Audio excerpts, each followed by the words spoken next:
How to make graffiti on a brick wall in Photoshop. First of all, I'm going to open up my brick wall photo. And once I have my brick wall photo opened up, I'm going to create a new layer on top of it. That's the layer that I'm going to spray paint on. I also need to duplicate first let me make my new layer. And then I'm going to actually have to duplicate the layer, the background layer. So I'm just going to go to the background layer. I'm going to click layer, new layer via background, and then layer, duplicate layer. And that's going to create an exact copy of it. I'm going to hide the bottom layer. That's my original. It's going to be hidden. And I'm going to take the layer that I just created that's an exact copy of it, and I'm going to make it black and white, and I'm going to increase the contrast and the exposure so that I have white whites and black blacks and every shade of gray in between.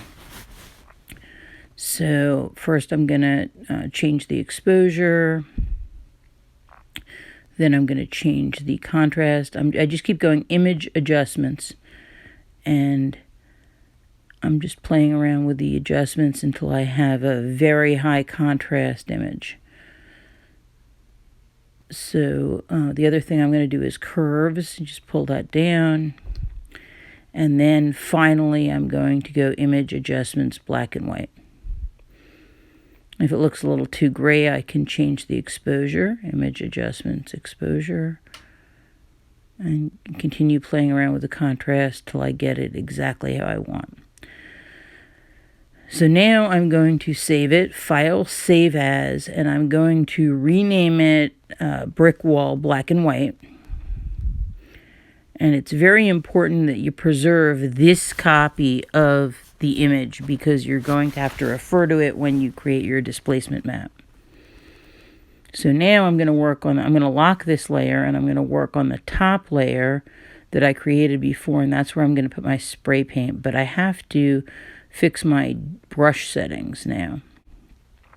So I'm going to be using the Wacom tablet to actually draw on the brick wall, but I want my drawing to look like it's actually spray paint. So I'm going to pick the mixing brush, the hidden under the brush tools. It's got a little icon of a drip next to it.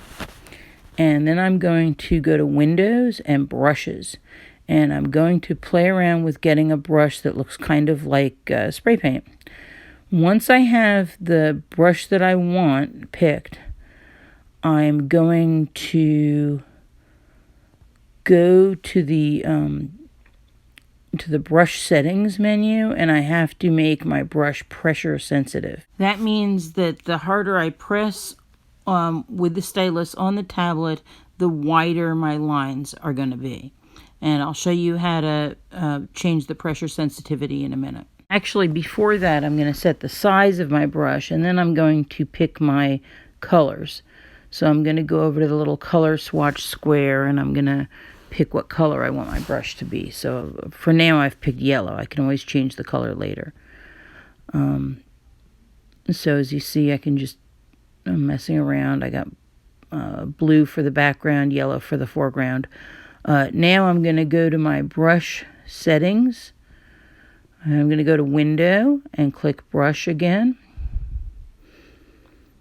And I want to make my brush pressure sensitive. That means the harder I press down on it, the wider the brush will get. So I go to the paintbrush tool in the main toolbar. I select Window, Brush, and then I'm going to click the Brushes panel in Settings. I'm going to click Shape Dynamics, and then size jitter, I'm going to switch it to pressure, pen pressure. That means the harder I press down, the wider the brush will get. I can go through all the settings and change each one to pen pressure so that the pen will change shape and width the harder I press. So it'll feel and write much more like a real brush.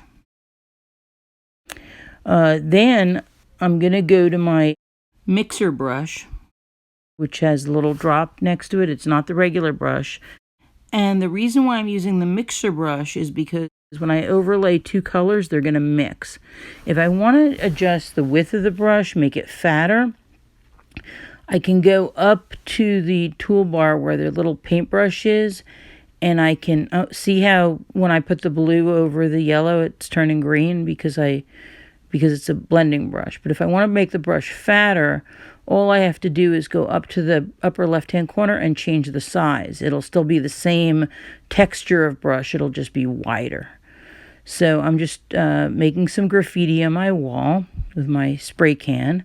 And now I want to actually make it look like it's sitting on the wall.